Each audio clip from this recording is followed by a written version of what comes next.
जब इंसान ने पहली बार आग जलाई, उसी दिन उसने पहली बार किसी पर मुक्का भी ताड़ा। सभ्यता, संस्कृति, कानून, ये सब बहुत बाद में आए। सबसे पहले आया था सर्वाइवल। एक ही नियम था, जो ताकतवर है वही बचेगा। हमने इसी बेरहम सच्चाई को एक नाम दे दिया, कुश्ती, बॉक्सिंग, जूडो, कराटे। और फिर एक सवाल पैदा हुआ, अगर एक खूंखार बॉक्सर और एक माहिर पहलवान एक बंद कमरे में आमने सामने हो, तो जिंदा कौन बचेगा? यही सवाल दुनिया के सबसे खतरनाक खेल को जन्म देता है, MMA।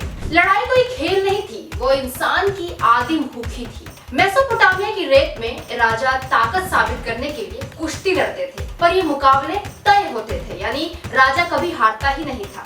मिस्र की दीवारों पर बनी पेंटिंग्स आज भी बताती हैं कि कैसे इंसान जमीन पर गिरकर हाथ पैर मोड़कर दूसरे इंसान को तोड़ रहा था। लेकिन एक अजीब नियम था, राजा के सामने गला दबाना मना था, क्योंकि ताकत दिखाना ठीक था पर असभ्यता नहीं। फिर आया यूनान, जहाँ लड़ाई सिर्फ खेल नहीं थी, वो मर्दानगी का धर्म थी। यहाँ पैदा हुआ सबसे खतरनाक खेल पैक्रेशन। लाते जायज, घूसे जायज, कोहनी, घुटने, चोट, सब जायज। बस आंख फोड़ना और काटना मना था। लड़ाके हार नहीं मानते थे, क्योंकि हार से बेहतर मौत मानी जाती थी। फिर इतिहास ने करवट ली, रोमन साम्राज्य गिरा, धर्म सत्ता में आया। चर्च ने कहा कि इंसान का शरीर भगवान की देन है, तमाशा नहीं। नतीजा, कुश्ती, बॉक्सिंग, ग्लैडिएटर, सब पर रोक। पर सवाल ये है कि क्या इंसान लड़ना भूल गया था?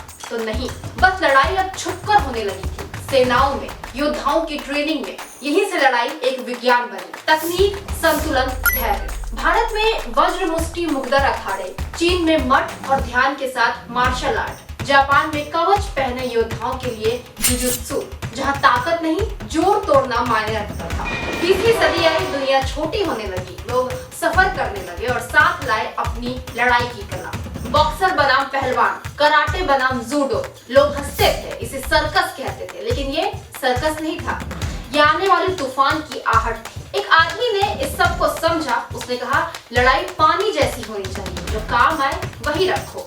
उस सोच ने मार्शल आर्ट्स की दीवारें गिरा दी। फिर वो रात आई, एक पिंजरा, कोई रस्सी नहीं, भागने का रास्ता भी नहीं, सिर्फ दो इंसान और एक सवाल, कौन ज्यादा असरदार है? दस्ताने जरूरी नहीं, वजन का फर्क मायने नहीं रखता। और तभी एक दुबला पतला फाइटर सबको हराने लग गया। उसकी जीत ने दुनिया को चौंका दिया। संदेश साफ था, लड़ाई ताकत से नहीं, तकनीक से जीती जाती है। लेकिन शोहरत के साथ विवाद भी आया। इसे कहा गया इंसानों की मुर्गों जैसी लड़ाई। खेल बंद होने के कगार पर था, फिर आए बिजनेस माइंड, नियम बने, वजन वर्ग आए, दस्ताने अनिवार्य हुए, खेल को सभ्य बनाया गया।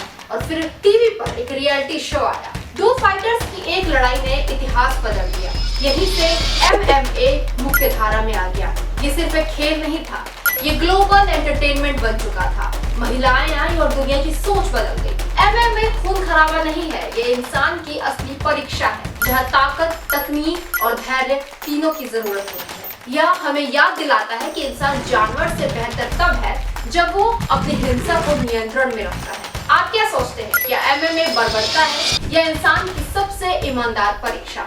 वीडियो पसंद आया हो तो लाइक और शेयर कीजिए और आराम न्यूज को सब्सक्राइब करना मत भूलिए।